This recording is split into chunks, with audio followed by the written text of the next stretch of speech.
Chapter 2 Black Dog appears and disappears. It was not very long after this that there occurred the first of the mysterious events that rid us at last of the captain. Though not, as well as you will see, of his affairs. It was a bitter cold winter, with long, hard frosts and heavy gales, and it was plain from the first that my forefather was little likely to see the spring. He sang daily, and my mother and I had all the in on our hands, and were kept busy enough without paying much regard to our unpleasant guest. It was one January morning, very early, a pinching frosty morning, the cover all grey with hoar frost, the ripple lapping softly on the stones, the sun still low and only touching the pillars and shining far to seawards. The captain had risen earlier than usual and set out down the beach, his cutlass swinging under the skirts of the old blue coat, his brass telescope under his arm, his hat tilted back upon his head. I remember his breath hanging like smoke in his wake as he strode off, and the last sound I heard of him as he turned the big rock was a loud snort of indigestion, as though his mind was still running upon Dr. Livesey. Well, mother was upstairs with father, and I was laying the breakfast table against the captain's return, when the parlour door opened and a D.A. man stepped in, on whom I had ever set eyes before. He was a pale, tallowy creature, wanting 2 fingers of the left hand, and though he was a cutlass, he did not look much like a fighter. I had always my eye open for seafaring men with 1 leg or 2, and I remember this one puzzled me. He was not a sailorly, and yet he had a smack of the sea about him too. I asked him what for his service, and he said he would take rum. But as I was going out of the room to fetch it, he sat down upon a table and mentioned to draw near. Opposite I was, with my napkin in my hand. "Come here, Sonny," he says. "Come near to here." I took a step nearer.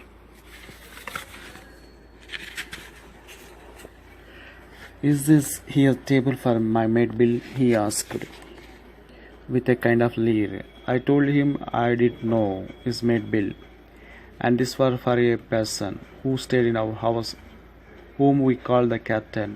"Well," he said, "my mate Bill would call the captain, as like as not. He has a cut on one cheek and a mighty pleasant way with him, particularly in drink, has mate Bill. We will put it for argument like that your captain has a cut on one cheek, and we will put it, if you like, that the cheek the right one.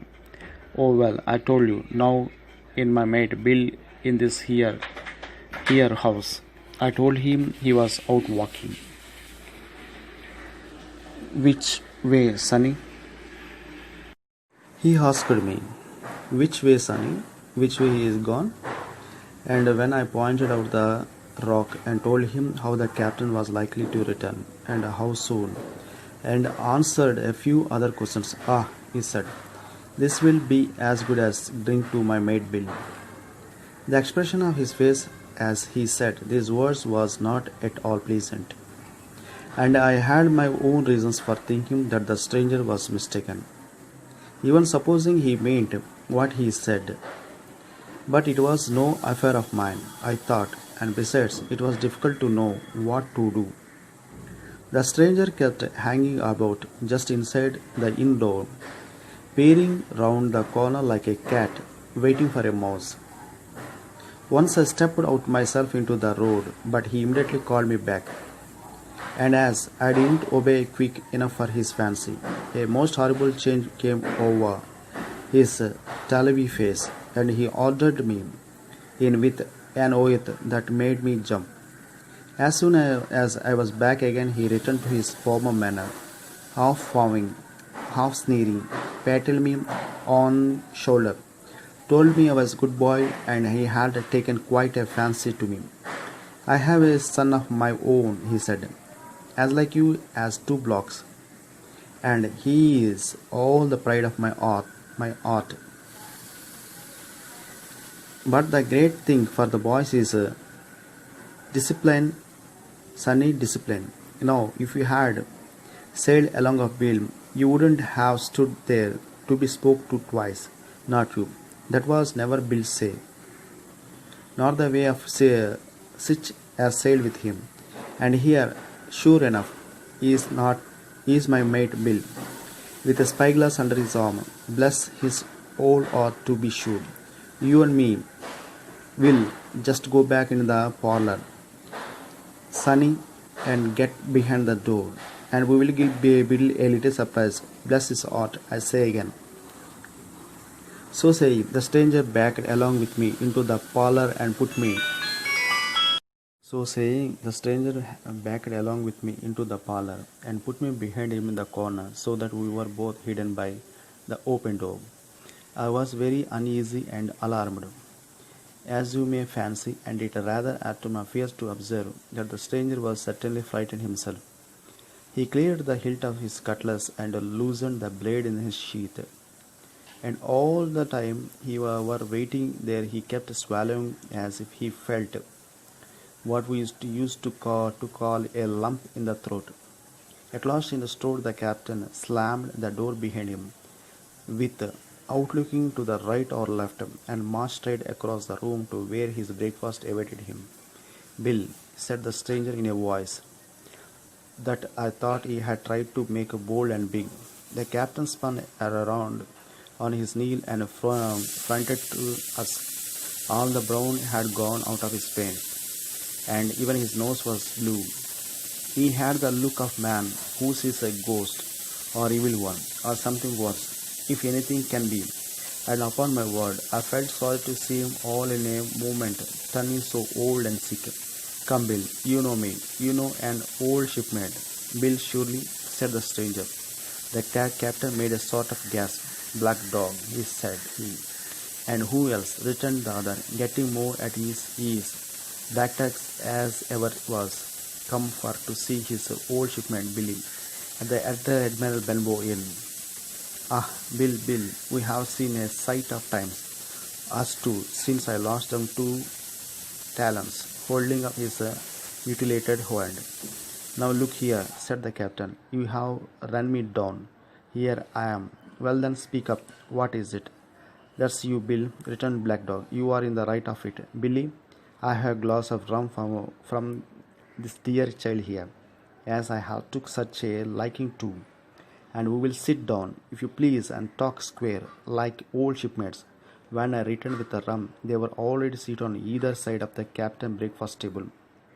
Black Dog next to the door and sitting sideways so as to have one eye and on his old shipmate and I thought on his retreat.